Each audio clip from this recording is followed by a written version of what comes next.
Buenos días, buenas tardes o buenas noches, apreciados hermanos y amigos. Siguiendo con nuestros estudios bíblicos acerca del amor de Dios por la niña de sus ojos, es decir, por su pueblo o iglesia, a lo largo de la historia, el día de hoy desarrollaremos en nuestra lección de escuela sabática el interesante estudio acerca del origen de la monarquía en el pueblo de Dios.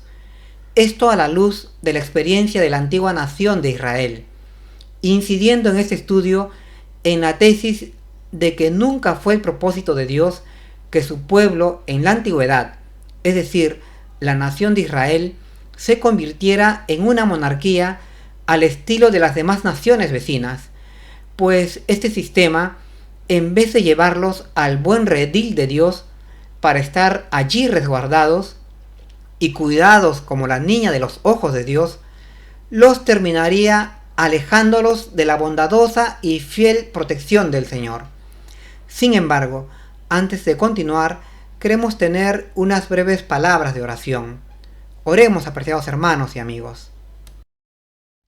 Querido Padre Celestial que estás en las alturas de los cielos, te agradecemos por esta buena oportunidad que nos das de estudiar tu santa palabra, y especialmente este interesante relato que versa sobre la monarquía en Israel. Te pedimos en esta hora la ayuda de tu Santo Espíritu para comprender este relato, pues queremos honrarte guardando tus santos y buenos mandamientos. Te lo pedimos por nuestro Señor Jesús, con el perdón de nuestros pecados. Amén. Nuestra lección lleva por título El origen de la monarquía, título que resume el propósito de este estudio, que es el mostrarnos cuáles fueron las causas que originaron y llevaron al pueblo hebreo de estar gobernado por jueces a estar gobernado por reyes, es decir, de cómo se pasó de un sistema de gobierno teocrático, tal como Dios lo deseaba, a un sistema de gobierno de estilo monárquico, que era el modelo que ansiaba o anhelaba el pueblo de Israel. Y esto porque buscaban ganar la amistad y la gloria de este mundo, como todas las demás naciones, en vez de buscar la gloria de Dios.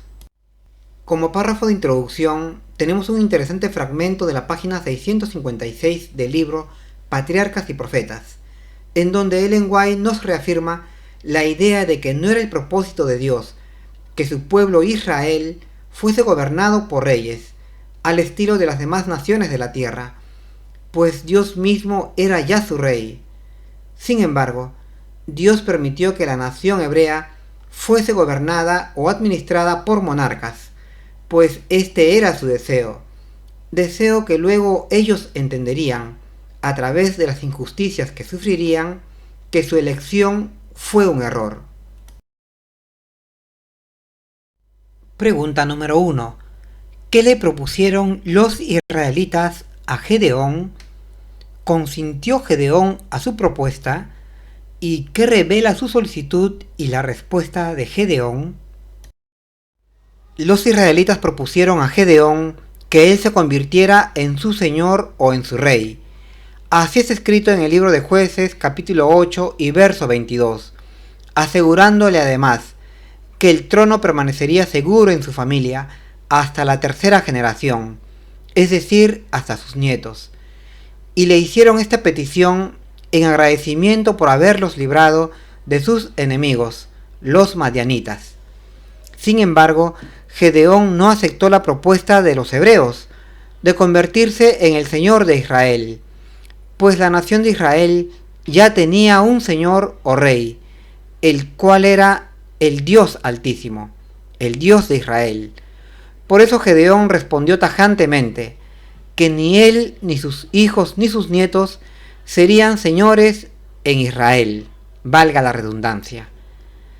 Esta petición que los ancianos hebreos hicieron a Gedeón nos revela en primer lugar su deseo de desconocer a Dios como su gobernante o rey, pues hasta este momento Israel era una nación teocrática. Pero en segundo lugar, nos revela el hecho de que no amaban a Dios ni deseaban guardar sus mandamientos. Esto era lo que estaba en el fondo de la petición que hicieron los ancianos a Gedeón. En contraposición a todo esto, la negativa de Gedeón nos revela que él conocía esta situación. Mejor dicho, que él entendía esta situación, de que Dios era el verdadero soberano de la nación de Israel, por lo que era mejor rechazar la oferta de los ancianos hebreos, pues Dios ya era el Señor de ellos. Bueno, dicho esto, pasemos a nuestra siguiente pregunta. Pregunta número 2. A diferencia de Gedeón, ¿qué hizo Abimelec arbitrariamente y por la fuerza? ¿Cómo terminó la vida de este usurpador tras reinar en Israel durante 3 años? Y en ese momento, ¿qué ideas tenía el pueblo acerca de la monarquía? Bien, a diferencia de Gedeón, Abimelec, uno de sus numerosos hijos, lleno de ambición por ser el señor de Israel, propuso astutamente a los ancianos de Siquén convertirse en su señor o rey, a cambio de matar a sus 70 hermanos, los otros hijos de Gedeón. Y así ocurrió. Los ancianos siquemitas en primer lugar, y luego los ancianos de Israel en segundo lugar, creyeron al ambicioso Abimelec, y aceptaron su sanguinaria propuesta, y lo convirtieron en su señor. Pero al hacerlo, terminaron dando el poder a un hombre violento, por lo que se desató una guerra interna dentro de Israel, pues Abimelec era un hombre inescrupuloso y agresivo, y su ambición terminó arruinando a los siquemitas. Luego de 3 años de gobierno, los mismos ancianos de Siquén, que proclamaron a Abimelec como su rey, terminaron rebelándose, por lo que se desató una guerra interna. Y cuando Abimelec y su ejército, luego de destruir la ciudad de Siquén, asediaban la ciudad de Tebes, una mujer desde lo alto de una torre dejó caer una rueda de molino sobre la cabeza de Abimelec, destrozándole el cráneo. Moribundo ya Abimelec le pidió a su escudero que lo atravesara con su espada para que no se dijera que una mujer lo había matado. Así terminó la vida de este sanguinario y vil rey de Israel.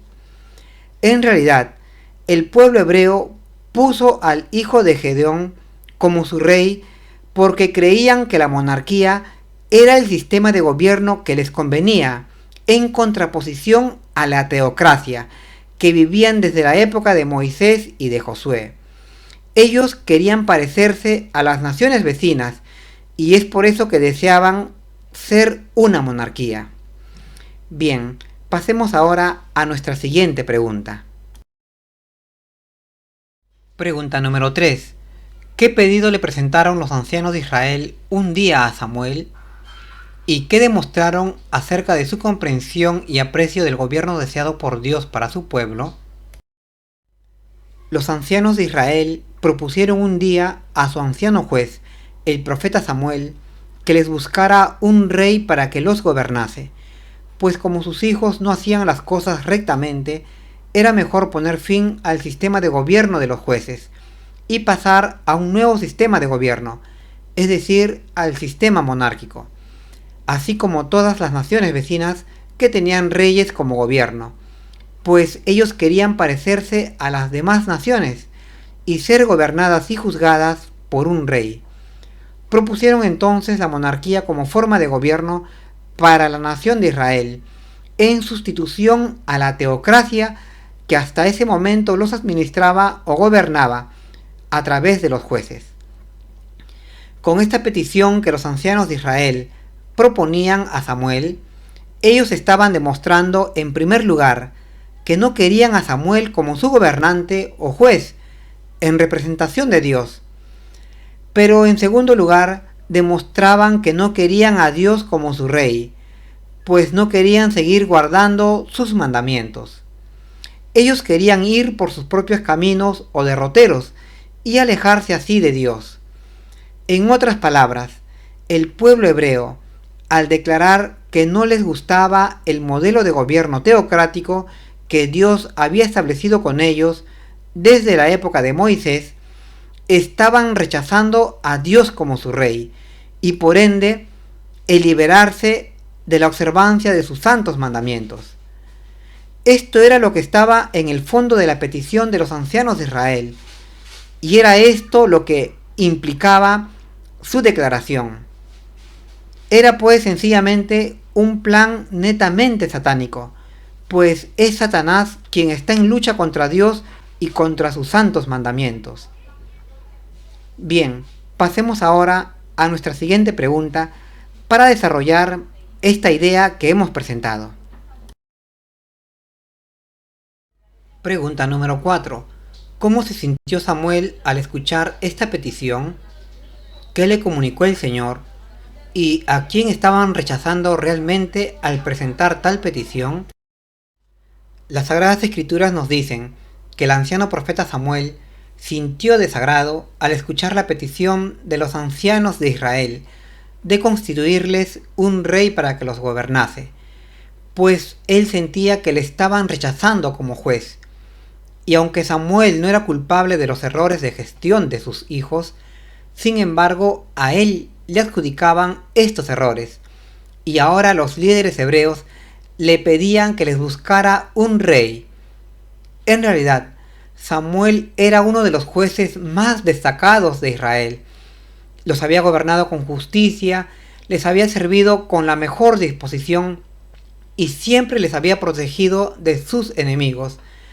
Pero ahora nada de esto valía para los ancianos de Israel. Por eso Samuel se sentía rechazado y ofendido por la petición de los líderes de Israel. Por eso es que decidió buscar a Dios en oración, y Dios escuchó la oración de Samuel.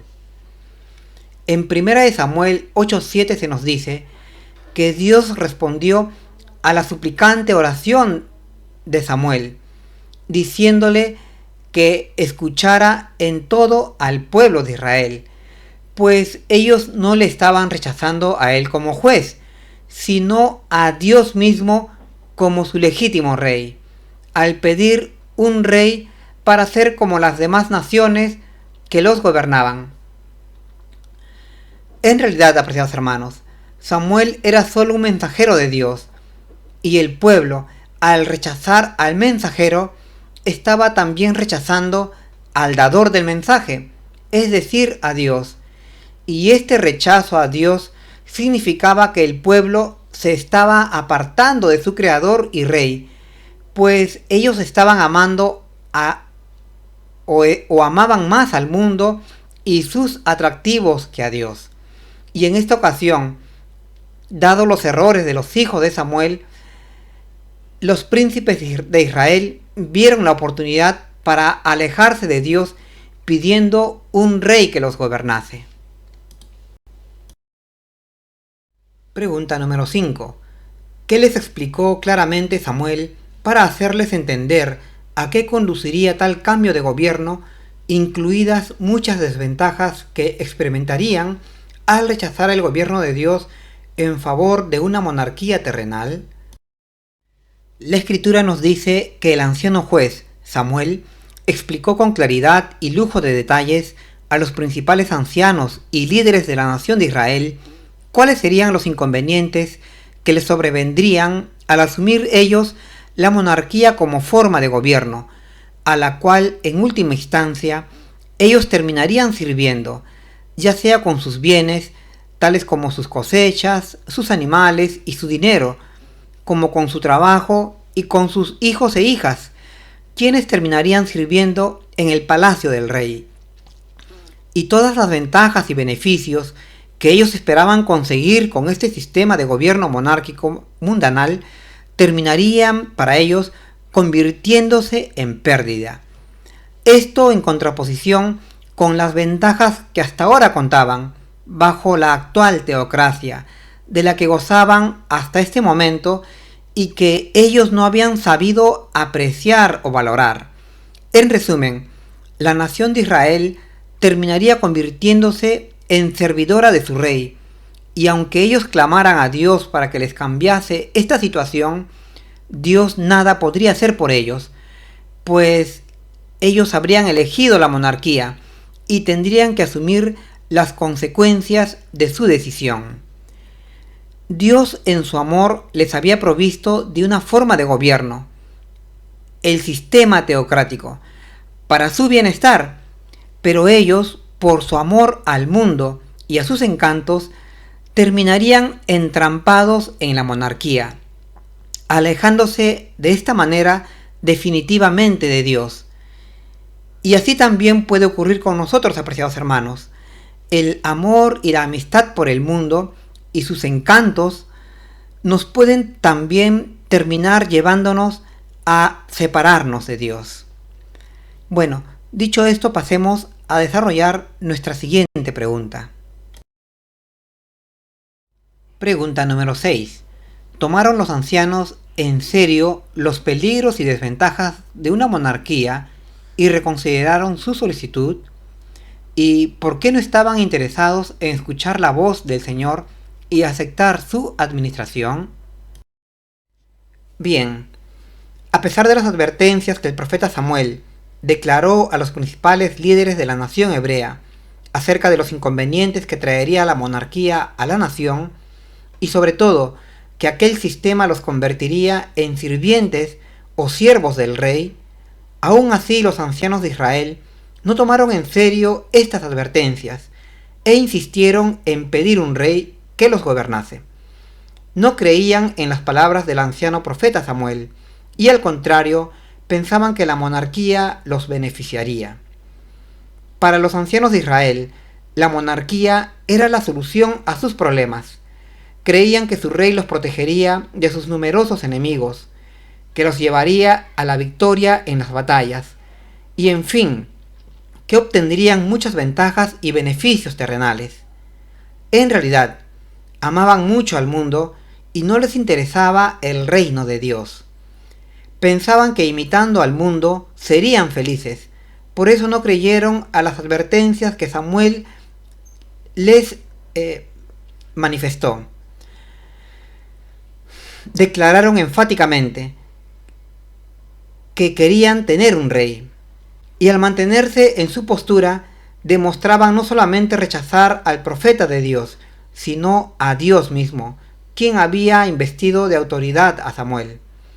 En realidad, apreciados hermanos, el pueblo de Israel, desde su salida de Egipto, siempre había procurado apartarse de Dios e ir tras otros dioses a quienes adorar, y en esta ocasión vieron la oportunidad para conseguir estos propósitos.